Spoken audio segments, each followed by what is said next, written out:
Hello ladies and gents, Cauda Equina Syndrome. So to understand what Cauda Equina Syndrome is, we need to give some sense of appreciation to the anatomy of the spinal cord, the spinal column, then understand what exactly it is we mean by bowel and bladder dysfunction, thus appreciating Cauda Equina Syndrome. So patient comes into clinical presentation with lower back pain and we screen them for red flags implying the bowel and bladder. Okay, so anatomy, first and foremost, we've got the vertebral column and the spinal cord running through the spinal canal or the vertebral canal. The spinal cord does not run all the way down to the L5S1 level, the lowermost part of the spinal canal. Rather, it terminates at the L12 level. It actually starts to taper off at the T10 level. Okay, so it tapers off at T10 and continues down to L12. In children it's lower, and otherwise occasionally it's lower. This section from T10 to L12 is known as the conus medullaris because it's essentially cone shaped like so. So initially it's uniform and then it tapers off like that in a cone-like manner. Hence conus medullaris. From the L12, the spinal cord then becomes the cauda equina. Cauda meaning tail, equine referring to horse. Why? Because cauda equina means horse's tail, and the reason being it resembles a horse's tail, rather like people with their hairdos, as in ponytails. The nerves of the cauda equina, spinal nerves, are free floating in the spinal canal, the whole thing is bathed in cerebrospinal fluid, of course. So compression of the the cauda equina is referred to as Cauda Equina Syndrome. Causes of this start with intervertebral discs, prolapse, herniation, prolapse, or sequestration. There is a video on IVDs and the different levels of pathology. Please do refer to that if you're not familiar with these terms. Spinal abscess in the column itself, a neoplasm, a cyst, and finally, actually there's also prolonged use of insulin. Prolonged use of insulin in excess of like 10 years and that kind of thing, that will also possibly cause Cauda Equina Syndrome. And finally, spondylolisthesis. Now, before I elaborate on spondylolisthesis, why do all these conditions cause Cauda Equina Syndrome? Because Cauda Equina Syndrome is compression of the cauda equina. All of these conditions cause compromise of the spinal canal or the vertebral canal, and compromising that is known as stenosis or spinal stenosis, which means narrowing of the spinal canal. Spondylolisthesis means displacement of the vertebral body. I wouldn't say by convention, rather probably by misconception. Most people assume this to be, or believe this to be, anterolisthesis or anterior displacement of the vertebral body.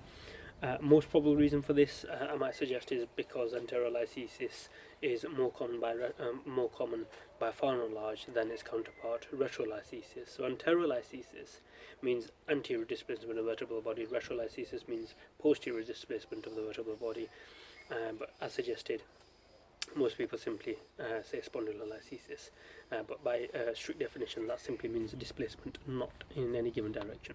Okay, point clarified. Moving on to the bowel and bladder dysfunction then, so what exactly is it that we mean by these? To understand this, let's start with the bladder. I'm going to use the analogy of the stomach to explain the bladder dysfunction. So first and foremost, we're hungry, we eat, and what happens, the stomach is a sac. As we eat, it distends, it stretches, and when it's stretched sufficiently, the stretch receptors lining that the sac itself, the stomach wall, they send negative feedback mechanism up to the satiety center and saying, right, I've had enough, thank you very much, I'm full. Well, the bladder is no different. The bladder is a chamber in a similar fashion. It's a muscular wall, and essentially as it fills with urine, again it distends, and that distension activates the stretch receptors, again going up to the brain saying, okay, I need to empty, you need to empty me. This is known as the micturition reflex. So in bladder dysfunction, this micturition reflex is actually lost. So the question I often pose to patients is, have you found yourself sitting at your office, for example, for 6 hours at a time, or any lengthy period of time, and or otherwise, and you've not had a tendency or a need to go and empty your bladder. And then what happens is you stand and all of a sudden you have an urgency to empty your bladder, and more often than not patients will actually have an accident en route. So this is a very, very clear set of questions to understand the loss of the maturation reflex. Bladder dysfunction, and bowel dysfunction. To explain bowel dysfunction, what we're saying is we'll ask the patient, do they feel that they're constipated? Do they feel that they have diarrhea? Now, what happens is when they then look in the pan of the toilet, they actually find that the stools are normally formed. So it feels like they've got diarrhea, but they haven't. And so the question really you need to ask is, are you able to stop yourself from defecating? So when you are actually having a number two, are you able to clench your bum and stop the feces from actually evacuating? And loss of this control due to the loss of control of the anal sphincter, or the tone of the anal sphincter, is what causes bowel dysfunction. So that's what we mean by bowel dysfunction. Finally, saddle anesthesia is the other cardinal sign for Cauda Equina Syndrome. Now, textbook style, this refers to it being bilateral. So saddle anesthesia, why do we refer to it as saddle anesthesia? Because anesthesia firstly means numbness, paresthesia means abnormal sensation. So anesthesia, loss of sensation in the saddle region. The saddle region essentially is a region that comes into contact with the saddle when you sit on a horseback. So your bilateral buttocks, the posterior thighs, that kind of region. The way to question saddle anesthesia is asking the patient if they are able to feel themselves when they're washing themselves, or otherwise when they're wiping themselves with a wipe. So are they able to feel that it is wet or it is cold, or otherwise the water if they're washing it using a bidet.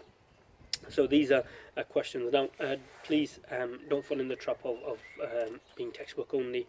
I have come across a case of clinical negligence whereby the patient complained of unilateral anesthesia, and unfortunately the practitioner didn't give credit to the possibility of Cauda Equina Syndrome, and further investigations in turn did actually reveal Cauda Equina Syndrome of significant pathology. So it can be unilateral.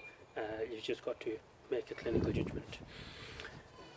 That's Cauda Equina Syndrome. That's your bowel and bladder dysfunction explained, and that's the anatomy of the spinal cord. I hope that helps.